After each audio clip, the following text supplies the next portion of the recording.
March 17, 1941, 0307. The North Atlantic is a concrete dark. A convoy plows through 30-foot swells. On the destroyer's bridge, knuckles have frozen white around the wheel. Men breathe in clouds. Somewhere below the roar of engines, the sonar screen pulses. A faint, resolute echo. A submarine trying to disappear into the deep. At sea, a single tiny window often decides life or death. In the winter of 1941, that window was about 30 seconds. For the Royal Navy, the arithmetic was grim and simple. Depth charges, barrels of TNT set to detonate at preset depths, were the primary weapon against U-boats. And they were failing. The reported kill rate for depth charge attacks lingered at roughly 3%. Merchant tonnage was bleeding away. At that pace, Britain's ability to keep food and fuel moving across the ocean was in peril. The question was no abstraction. How many more convoys would have to sink before a new way of fighting the U-boat menace could be found? This film follows a narrow, consequential thread through that larger catastrophe.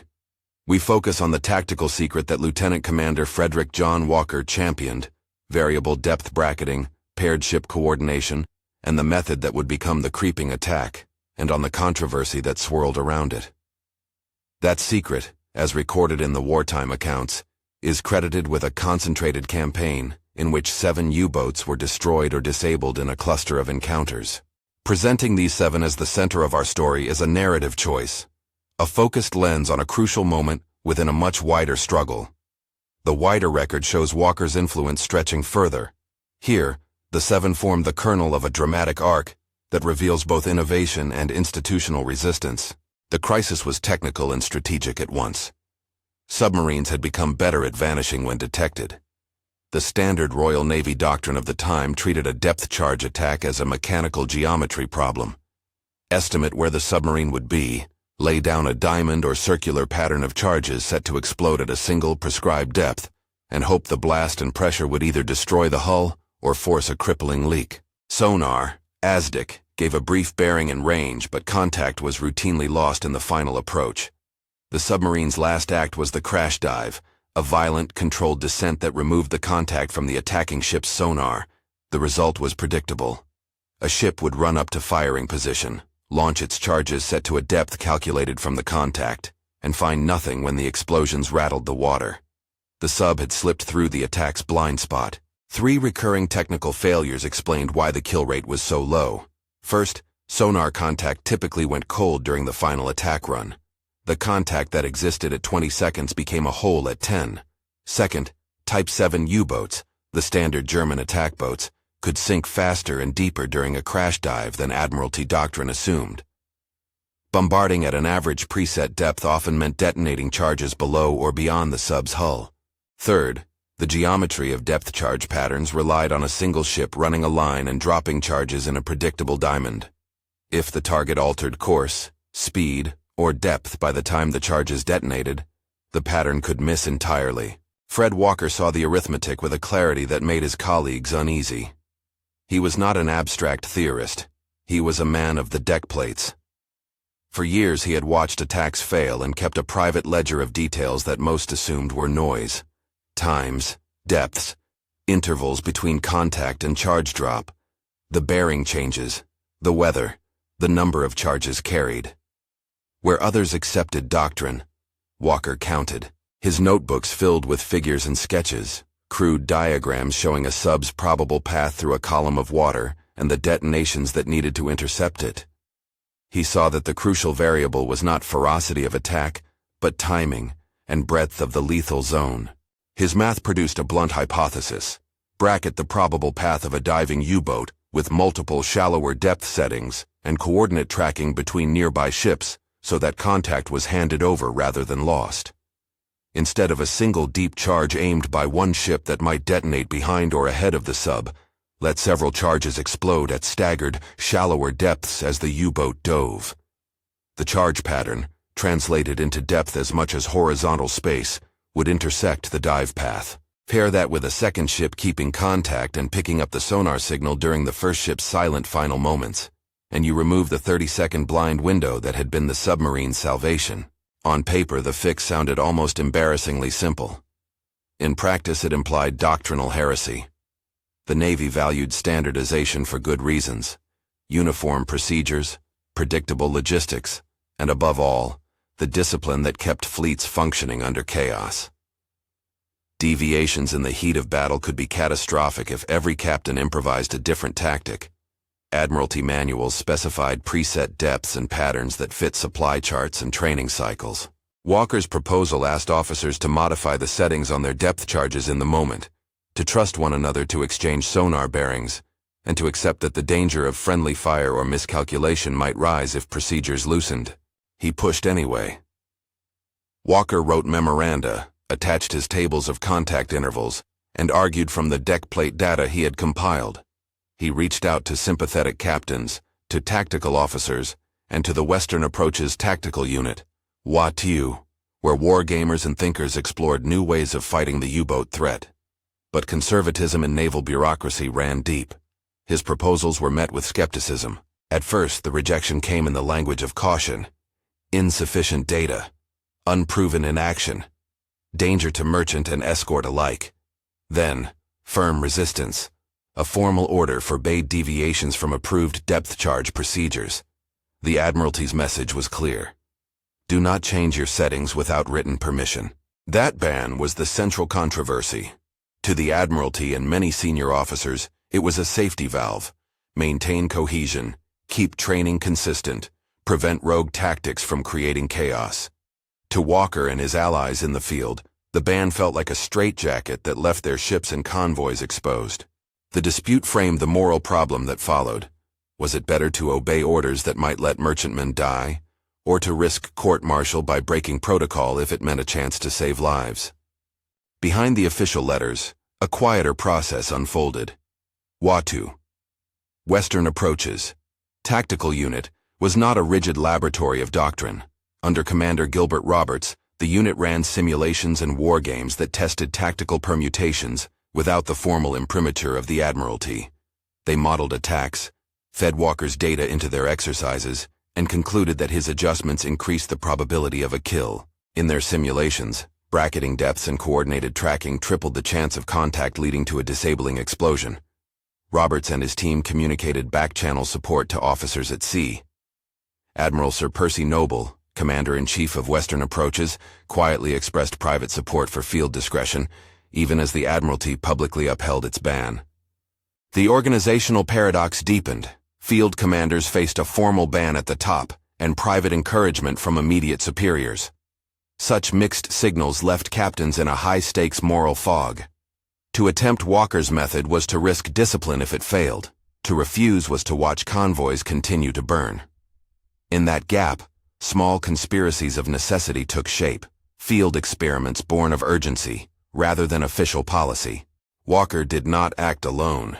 He found willing collaborators in Captains McIntyre and Vanek, officers who were both restless with the record of failure and willing to test alternatives at sea. They agreed to try paired ship attacks. One ship would press in hard, making the sonar contact and then simulating a full attack run, while a partner dropped back a few hundred yards to keep its sonar clear and pick up the contact as the first ship's noise masked the signal.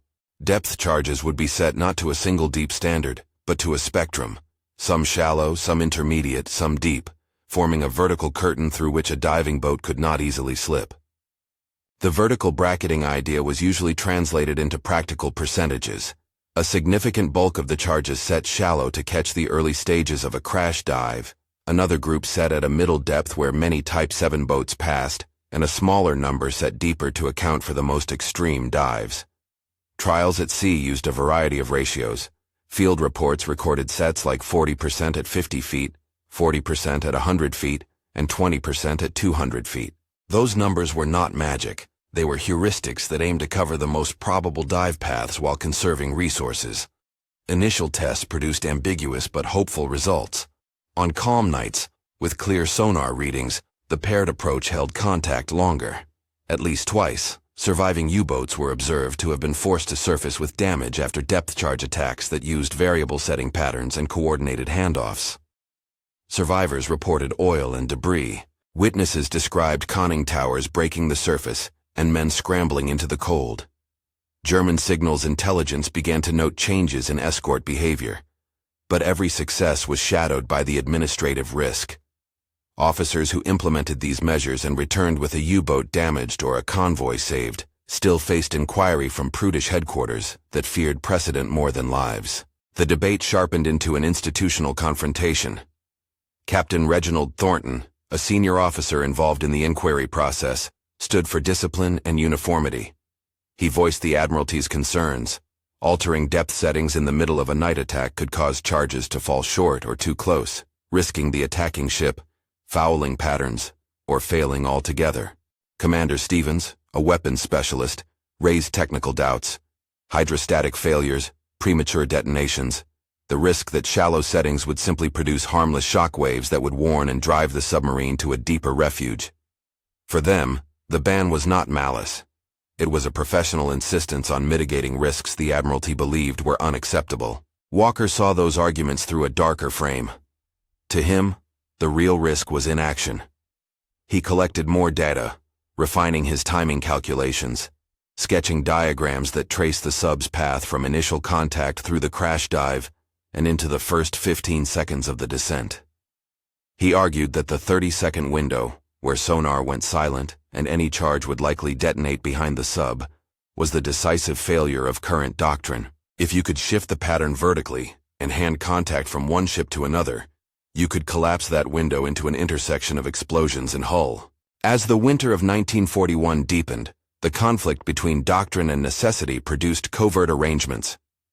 Noble's private memorandum gave local commanders discretion in practice, if not in formal paperwork. Watteau's war games provided cover in the form of simulated validation. Individual captains began to implement elements of Walker's ideas, sometimes improvising their own procedures and risking reprimand by changing settings without express permission. The result was a patchwork of experiments, some crude, some carefully rehearsed, that began producing a pattern of results incompatible with the Admiralty's long-held statistics. In mid-March, as convoys churned through the Atlantic, these experiments converged toward a test of fire. The men who lived this story later described a night of concentrated action in which multiple escorts applied Walker's lessons in close succession. Two of the U-boats that came under attack that night were among Germany's most experienced aces, U-99, commanded by Otto Kretschmer as recorded in the wartime accounts, and U-100, under the command recorded as Joachim Schepke. These were not ordinary submarines. They were prowlers whose successes had become nightmares for convoy commanders.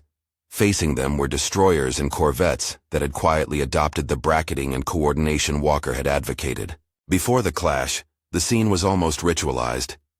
Captains exchanged terse plans on the bridge, marking depth settings on the backs of their hands. The engineers checked hydrostatic pistons and timed charge release mechanisms. Sonar operators hunched over glowing screens, listening for the small and steady thrum that meant it had them. In the bars below the bridge, sailors muttered prayers, curses, and private vows. Walker himself, when present, paced until the pattern of the sea matched the geometry in his notebooks. He knew the risk. He also believed the arithmetic. Not every captain would join this experiment. The Admiralty's ban had teeth. A failed attack could produce a board of inquiry and even court-martial for the offending officer. But at sea, where convoys were burning and the cost of conservative obedience could be measured in lives, several captains made their choice. To them, the ban was an abstract instrument, created far from the spray and smoke of the North Atlantic. On the bridge, looking out at the convoy's red navigation lights, doctrine had a human face. Exhausted stokers, children bundled against the cold, merchantmen with patched hulls and anxious crews. Disobedience, for many, became a moral calculus. Before the decisive night, there were smaller clandestine victories that hardened the will of Walker's advocates. A destroyer working with a corvette reported that when its depth charges were distributed across shallower and middle settings, contact was maintained through the dive enough to deliver a pattern that tore open the U-boat's pressure hull. Men clambered from a damaged conning tower, hands raised, and were taken prisoner. On another occasion, a ship's sonar operator, bright with the quiet joy of an answer finally working, watched as an oil slick bloomed across the black water. Such evidence was anecdotal but persuasive at sea. It turned mathematical hypothesis into lived triumph. Still, every report that touted success came with a nervous addendum, implemented contrary to orders. The Admiralty reacted in the way institutions often do when facing innovation from below. It tightened formal language, reiterating the ban and warning of disciplinary consequences. Yet, paradoxically, reports of field successes flowed into the Admiralty's inbox. Admirals privately expressed bewildered admiration. Wattieux's simulations continued to show higher success probabilities when Walker's adjustments were modeled. Noble's memorandum offered solace to field commanders unsure of their legal footing. The result was a double speech. Public prohibition paired with tacit approval in private channels. A bureaucratic ambivalence that left men at sea to improvise under a cloud of risk. Walker found himself at the center of a political storm he never sought. He was not a man content with laurels. He wanted results. That urgency made him both admired and reviled. At meetings, his manner verged on obsessive as he produced another chart, another calculation that seemed to make the same point more insistently each time. Adjust the depths, use the pair system, hand over sonar contact in the final approach. When senior officers invoked doctrine, Walker answered with ship logs. When they predicted new dangers, he pointed to the ships already lost to the current orthodoxy. The tension before the March 17th night was therefore not only tactical, but moral and bureaucratic. The men who would try Walker's methods were aware they might be called to account. They also knew that the alternative was to sit by and watch convoys be eaten alive. The scene on the bridge that evening was freighted with that knowledge.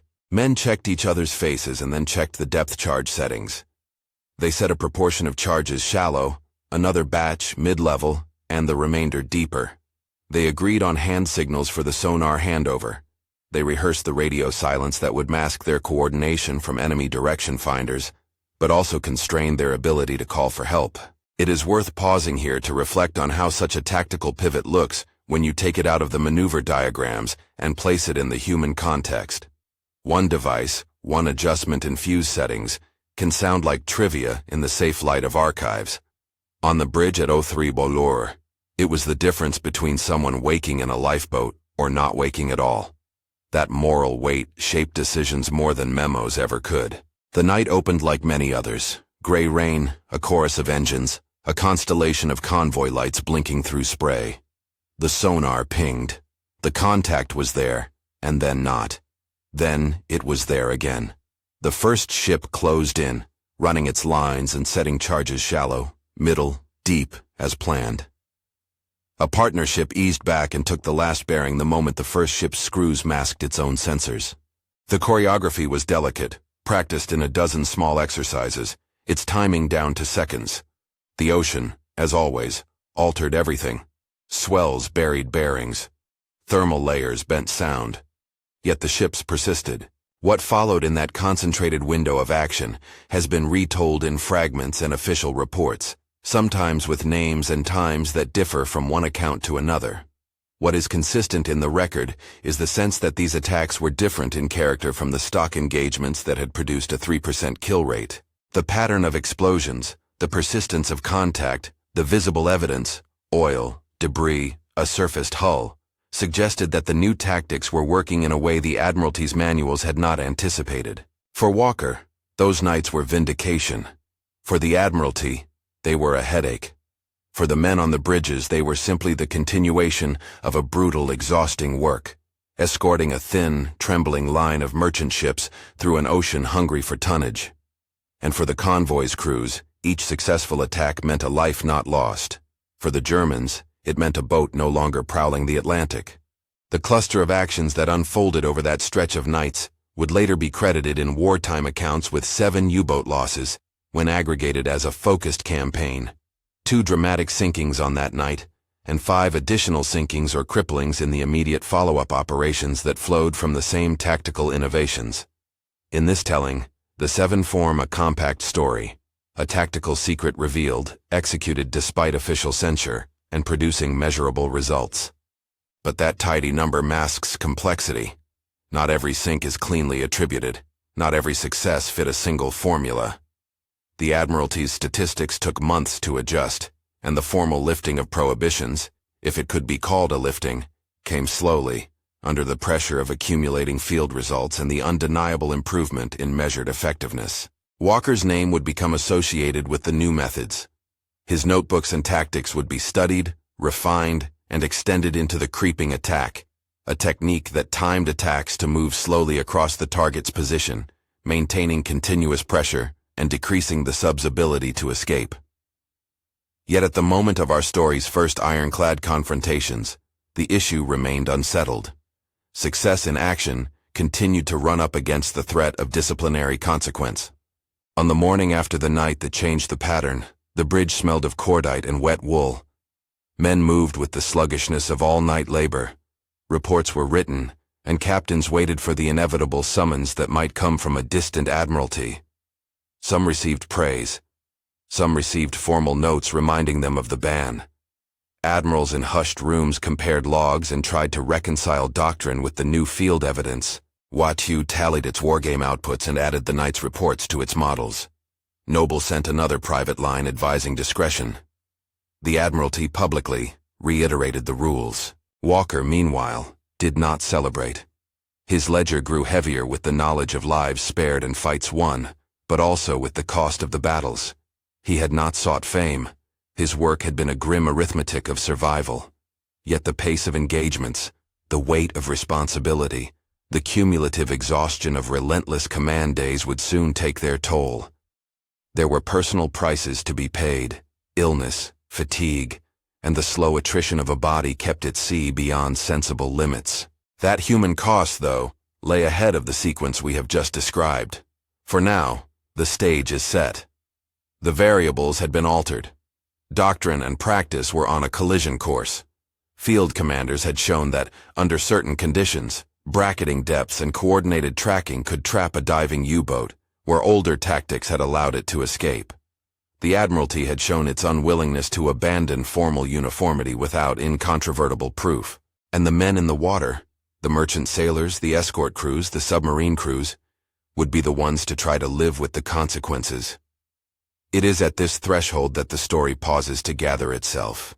The next hours and nights would test whether the tactical secret could be expanded beyond isolated successes into a sustained tactic that would alter the Battle of the Atlantic's grim arithmetic. Those coming encounters would determine whether the 7 U-boat cluster would stand as an anomaly or as the first clear sign of a doctrinal transformation.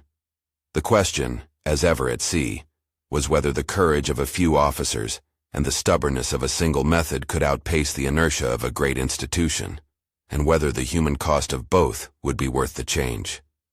If you love deep dive histories like this, subscribe to follow the series. There are more episodes unpacking the small decisions that changed the tide of war. Over the following nights, the experiment stopped being an isolated gamble and became, in the language of the sea, a system. Escorts that had tried Walker's bracketing and paired ship handoffs reported again and again the same 4 kinds of evidence. Contact held longer through the dive, explosions registered at multiple depths in rapid succession, oil or debris rose and smeared the black surface, and, sometimes, a conning tower broke the skin of the sea with sailors crawling out onto decks they expected never to see again. Those immediate gritty proofs were persuasive where memos had failed. Logs arrived in Western approaches and Watteau charts with marginal notes, implemented contrary to orders, and with them came a new pattern of results that began to look far less like chance and far more like a reproducible tactic. The nights converged into a concentrated campaign.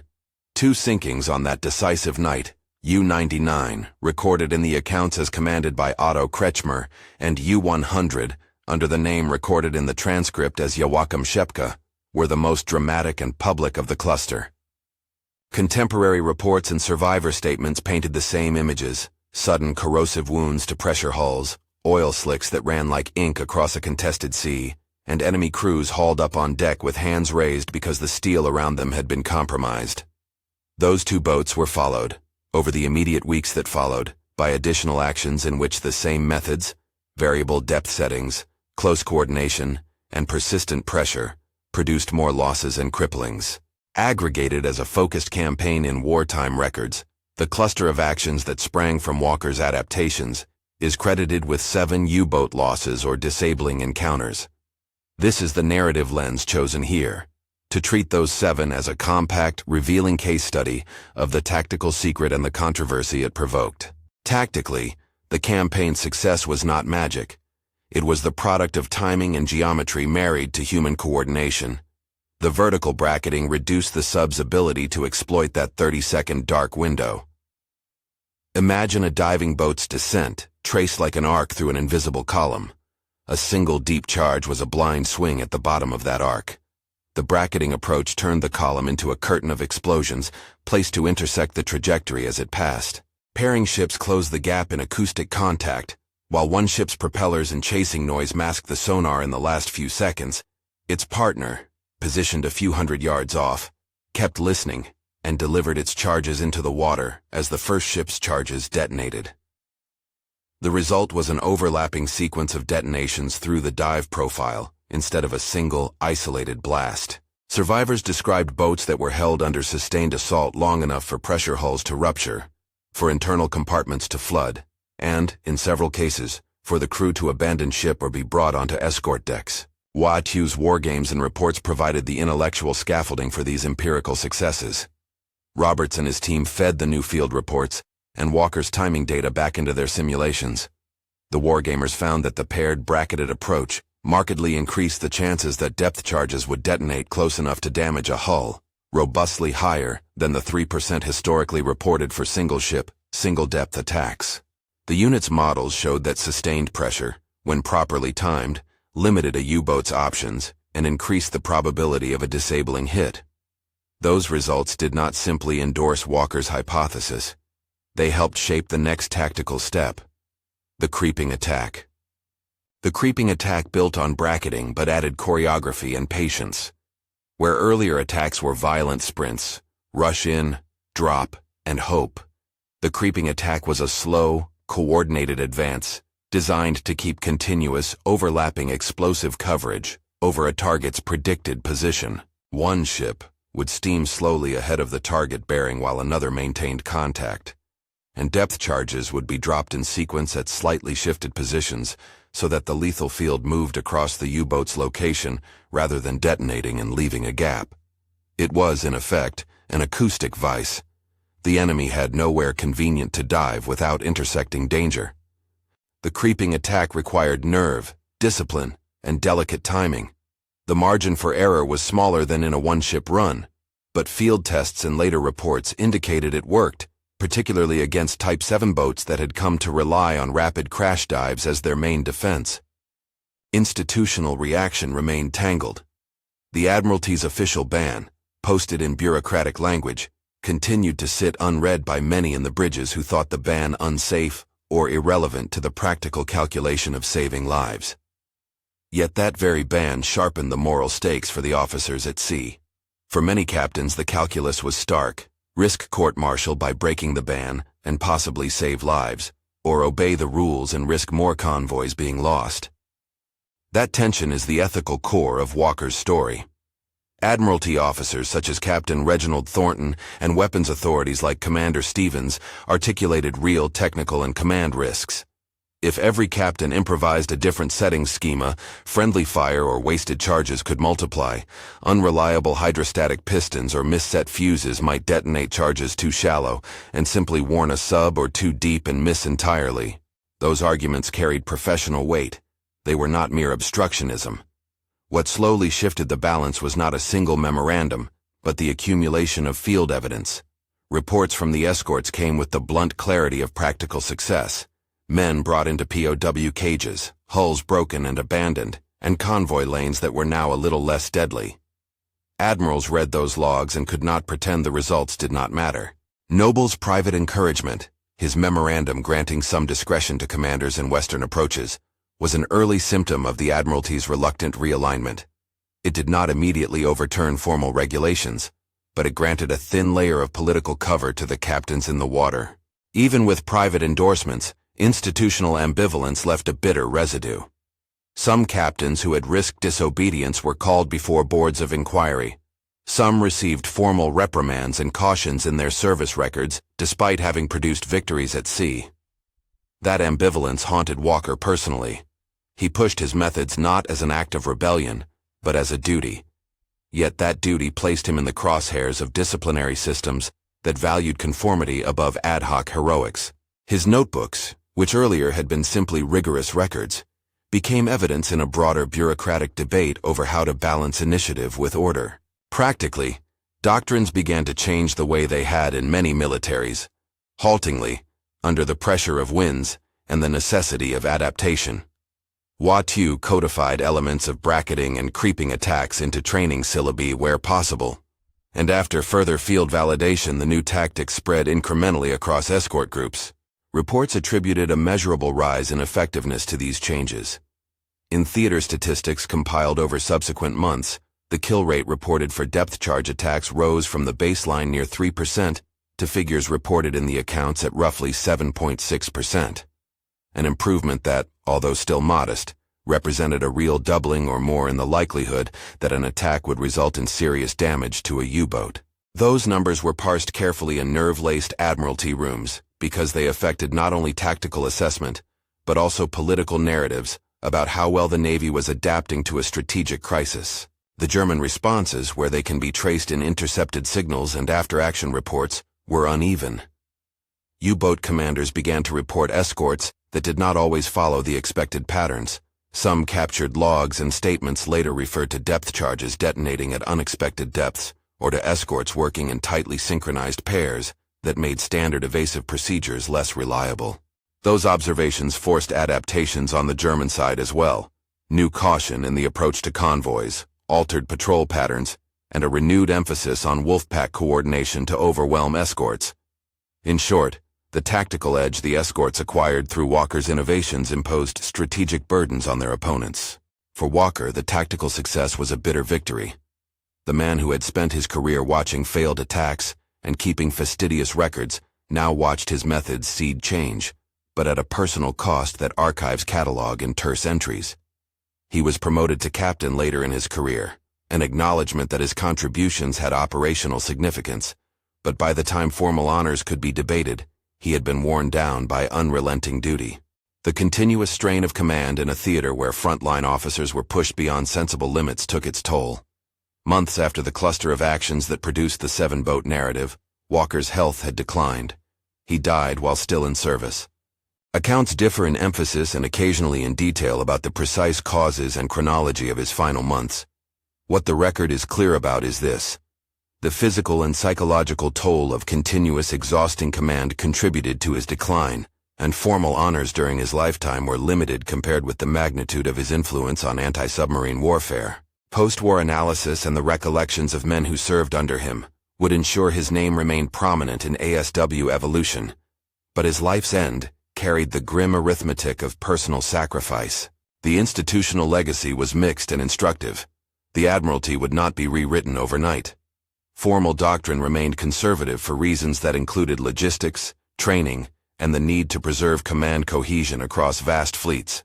But doctrine was not static.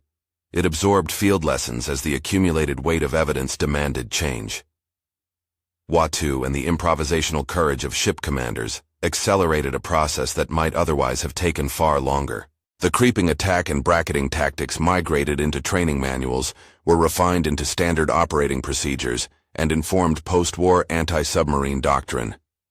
In this sense, Walker's secret did not remain secret. What had been contentious became, across a longer horizon, part of the toolkit used by navies to counter undersea threats. The human ledger of this change is complex.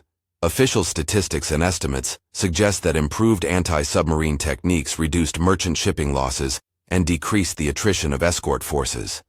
It would be wrong to attribute a precise figure of lives saved to a single tactic or a single man.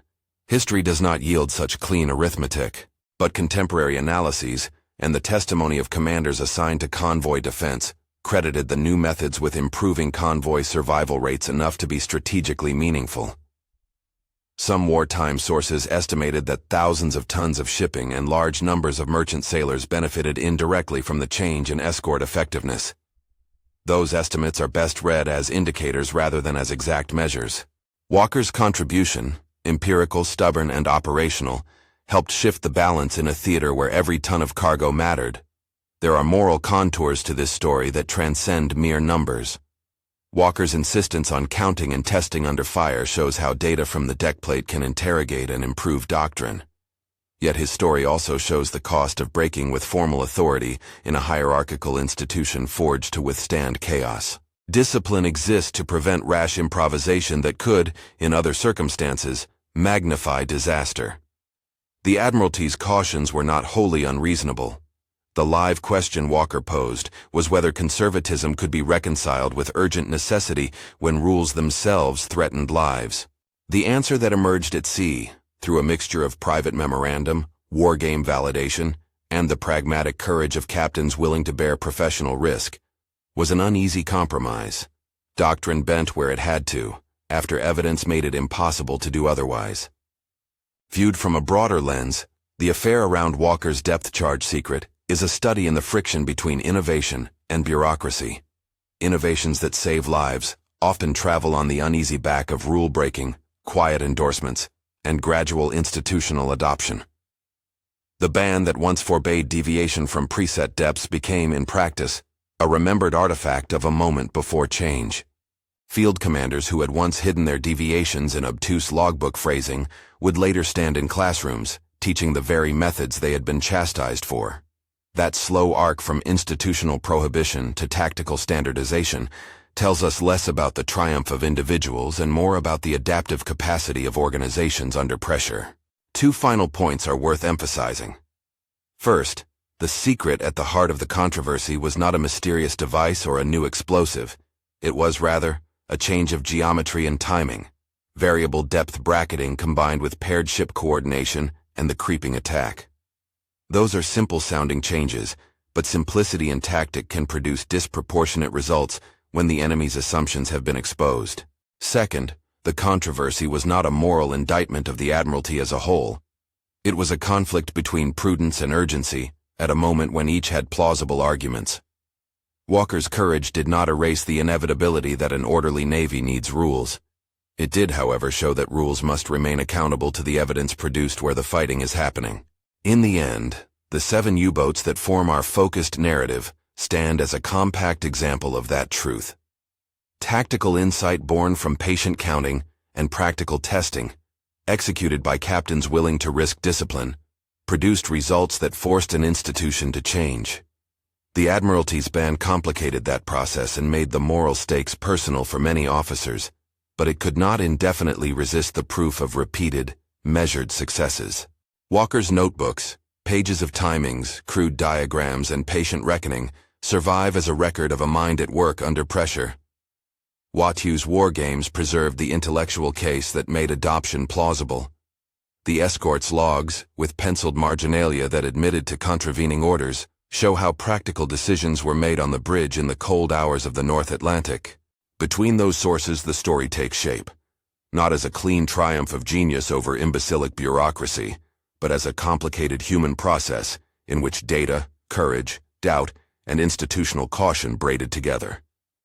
We began this narrative with a night in March and with the notion of a 30-second window that turned out to be decisive. We close with a broader reflection. War is an arena where small decisions cascade into strategic consequences. A change in depth settings, a handshake across a bridge, a captain willing to trust a partnership's sonar. These are not glamorous acts, but they were the instruments by which the Battle of the Atlantic was, slowly and painfully, bent back from the edge. The secret depth charge method that helped produce the 7-boat cluster was less a theft of doctrine than a retrieval of effective practice from the wisdom of sailors who counted and tested under fire.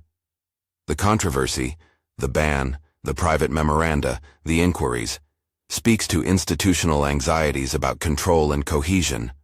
The resolution, gradual adoption, doctrinal refinement, and the creeping attack's later prominence speaks to a military's capacity to learn. History often remembers the decisive gestures, a victory's headline, an admiral's proclamation, the decisive battle. But sometimes the decisive work happens in the margins of procedure, in the hand-sketched diagrams of a stubborn man who would not let failure stand without accounting. Frederick John Walker's tactical insistence did not end the U-boat threat overnight, nor did it claim sole credit for the many operations that followed. What it did do was supply a practical, tested tool, that converted the subtraction of enemy boats, those 7 in our focus campaign, into a lesson that expanded into a broader defense. For the men on convoys and for the merchant crews who kept Britain supplied, that lesson mattered. For the Navy as a whole, it was a reminder that doctrine must answer to evidence, and that courage sometimes means operating in the gray space between orders and necessity. If this account resonated with you, share it with someone who loves military history and check the pinned sources for further reading on Walker, Watteau, and the evolution of anti-submarine warfare.